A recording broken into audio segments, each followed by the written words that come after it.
The hammer blows echoed through the old house, each one a sharp, final sound against the dusty wood. The young couple, Sarah and her husband, had been at it for hours, trying to pry open a strange, locked closet door in the back of the pantry. It wasn't on the house plans. The previous owners, a quiet older couple, swore it had always been there, just a weird built-in cabinet they'd never bothered with. But something about it felt off. It was almost like a secret the house was keeping, a heavy silence behind that rotting wood. They were just a young, hopeful family, a couple of dreamers who thought they could turn this old place into their perfect home. They'd saved for years, picturing their future children running through these halls, making memories. They never imagined the ghosts they'd find hidden in its walls. The last plank finally gave way with a groan, and the door swung open, revealing not a closet, but a small, cramped room. It was dark, a deep, unsettling blackness that felt colder than the rest of the house. He flicked on his phone's flashlight, and the beam cut through the gloom, showing a space no bigger than a large pantry itself. The air was heavy and still, thick with the smell of old paper and something else. Something that smelled like sorrow and neglect. It was a smell they would never forget. In the center of the room, on a small, rickety table, sat a wooden box. It was a simple, unadorned box, maybe a foot long, with a tarnished brass latch. Around it were stacks of old, yellowed newspapers and what looked like a few journals. His heart was pounding, a hard, frantic beat in his chest. What was this? Why was this room hidden? Sarah just stood there, her hand over her mouth, her eyes wide with a mix of fear and curiosity. They had found something they weren't supposed to find, something that felt important. He reached for the wooden box, his hand shaking slightly. As he unlatched it and lifted the lid, the beam of his flashlight fell upon a single item inside. It was a small, crudely carved wooden bird, the kind a child might whittle. It was painted a vibrant red, but the paint was chipped and faded. And beneath it, there was a folded piece of paper tied with a simple string. He gently lifted the bird, his fingers brushing against the rough wood. It felt ancient, heavy with a story untold. He unrolled the paper, his eyes squinting in the dim light.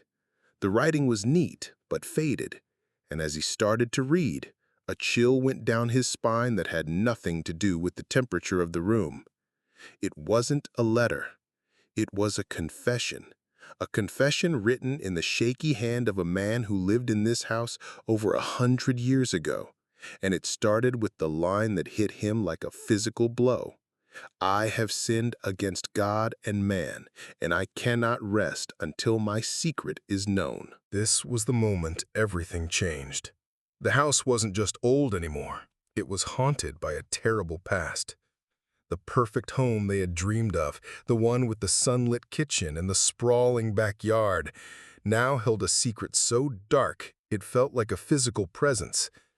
The man's confession went on to detail a horrific injustice, a story of cruelty and racism that took place right here, in these very walls.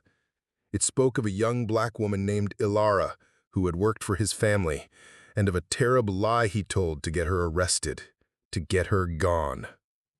He described her as troublesome, a word that felt like a knife twisting in their gut, a word he used to justify his own cruelty. He read on, his voice trembling as he read the words aloud to Sarah. The man had accused Dilara of theft, stealing a family heirloom, when in reality it was his own son who had taken it as a childish prank. But he never confessed. He let Ilara be taken away, knowing full well she was innocent. The fear, the hatred, the absolute injustice of it all was laid bare on that piece of paper. The confession ended with him admitting that Ilara had been jailed and later died in a fire that swept through the prison. The guilt, he wrote, had consumed him his entire life. The hidden room, the locked box, it was all his attempt to bury his sin, to hide the truth from the world and from himself. But the most gut-wrenching part was what came next. As he looked deeper into the box, his hand brushed against a small metal locket. Inside were two tiny, faded photographs. One was of a young woman with a kind smile, Ilara. The other was of a small, bright-eyed boy who looked just like her son. The man's confession mentioned that Ilara's son had been left behind. This small, forgotten room was not just a hiding place for a secret. It was a memorial to a life that had been destroyed. It was a tomb for a truth that had been hidden for generations. And they, a young family just trying to build a future, had accidentally become its keepers. They had opened a door that should have remained shut. And now, they were face to face with the painful, undeniable truth of this house's racist past. How did they move forward? What did they do with the secret? The confession ended there, a chilling finality. But the story was far from over. It was just the beginning. The secrets of this house, of this town, were only just starting to be revealed. And they were about to find out just how deep they went. They sat on the dusty floor of that tiny room, the confession and the locket resting between them, the silence of the house pressing in on all sides. It was a silence that felt different now, heavy, full of unspoken history. They weren't just in an old house anymore. They were in a place where a life had been shattered, a secret buried for generations. The initial excitement of finding a hidden room had completely evaporated, replaced by a deep, gut-wrenching sadness and a growing sense of responsibility. Sarah broke the silence first. Her voice was quiet, almost a whisper. "What do we do? We can't just leave this here." Her husband looked at her, his eyes full of the same turmoil she felt. "I don't know. The confession, it's one thing, but this..." He picked up the locket, his thumb gently tracing the image of Ilara's face. "This makes it real. This was a real person, with a real child. A child who was left behind." They spent the rest of the night poring over the other things in the room. The newspapers, yellowed and brittle, were from the 1890s. They were filled with reports of local events, small-town gossip, and a few brief, cold lines about a prison fire that had claimed several lives. Ilara's name wasn't mentioned, but the date matched the one in the confession. It was a stark, impersonal confirmation of the tragedy. Then there were the journals. They belonged to the man who wrote the confession, a man named Thomas Abernathy. His handwriting was shaky, but his words were clear, a descent into a lifetime of guilt. He had hidden the room after his son, the one who had actually taken the locket, moved away. He wrote about seeing Ilara's face in his dreams, about how the joy had gone out of his life, about how the silence of the house was a constant reminder of his sin. He wrote about the small wooden bird, the one they had found in the box. It was the only toy Ilara's son had left behind.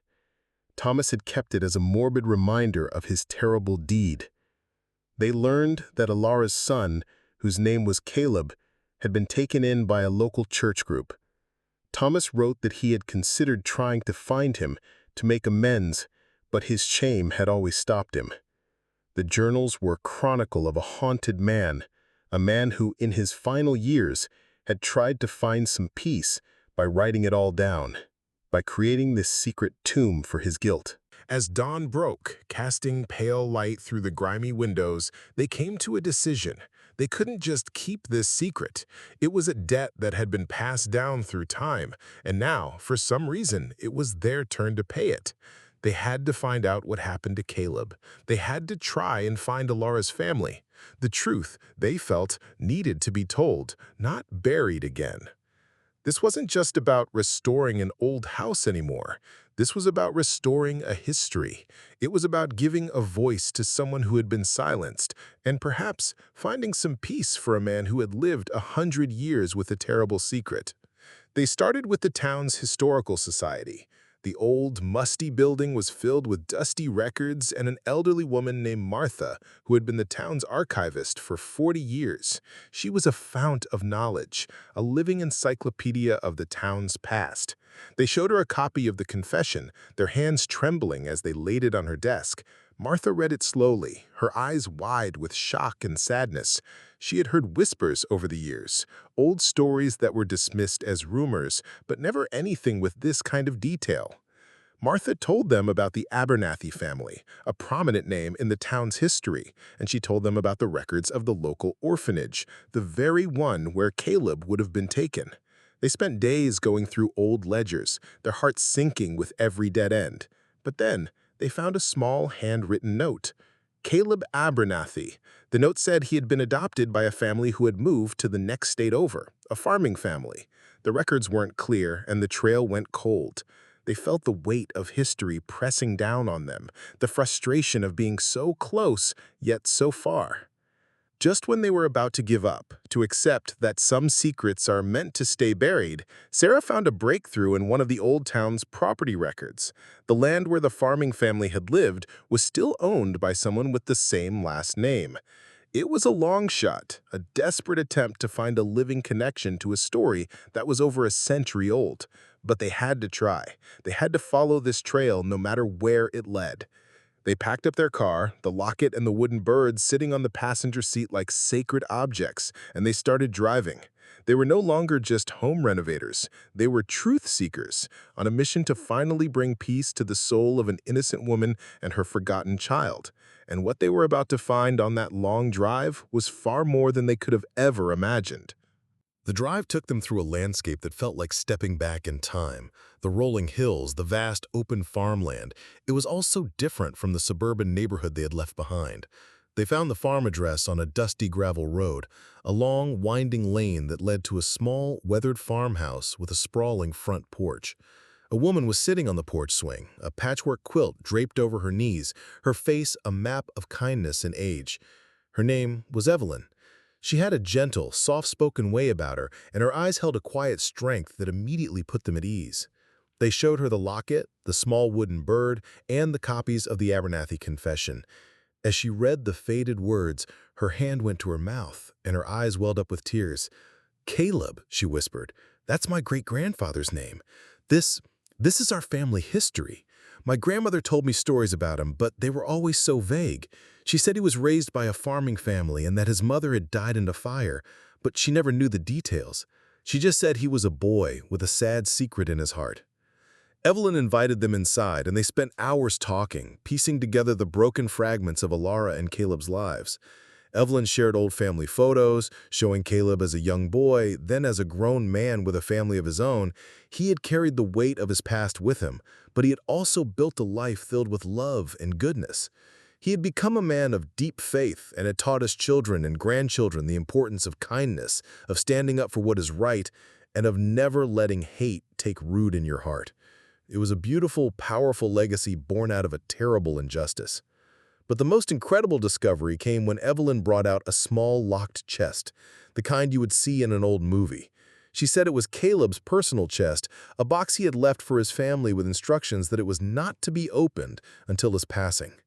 Inside, they found his own journals. Caleb had spent his entire life trying to find out what happened to his mother, Alara. He had remembered the Abernathy name and had tried to track them down, but his inquiries were met with silence and resistance. He had always known there was more to her death than he had been told, and he had spent a lifetime searching for answers. He wrote about the wooden bird, the one toy he had carried with him everywhere. He wrote about the kindness of his adoptive family, but also the deep, aching hole in his heart for the mother he barely remembered. The most shocking entry was a newspaper clipping Caleb had kept. It was an obituary for Thomas Abernathy, the man who had written the confession. The obituary mentioned that Abernathy had passed away in his home, a fact that it prompted Caleb to go there to see the house where his mother had worked. He had stood outside, his heart heavy, and had left a small folded note in the mailbox, a note that was meant for anyone who might find it, a desperate plea for information. The note read, "If anyone knows the story of Alara, please contact me." The Abernathy family had simply thrown it away.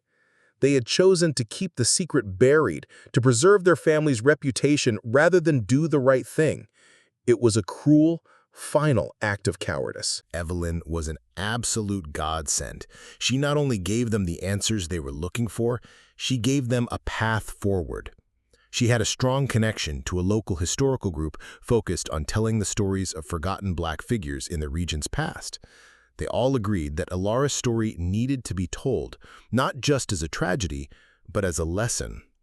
It was a story of a young woman's life, of a mother's love, and of the long, painful shadow of racism. The couple returned to their old house with a renewed purpose. The renovation wasn't just about painting walls and fixing floors anymore. It was about honoring Ilara's memory. They worked with Evelyn and the historical group, using the confession, the journals, and the locket to build a full picture of what had happened. They hosted a small, moving memorial service in the backyard, inviting Evelyn and a few others from the Historical Society. They read Ilara's story aloud, a story that had been buried for 100 years, and finally gave her the dignity and respect she had been denied in life. It was an incredibly powerful moment, a moment of healing and truth. The truth is, this house, this journey, it taught them that some stories are not just for the people who lived them. They are for all of us.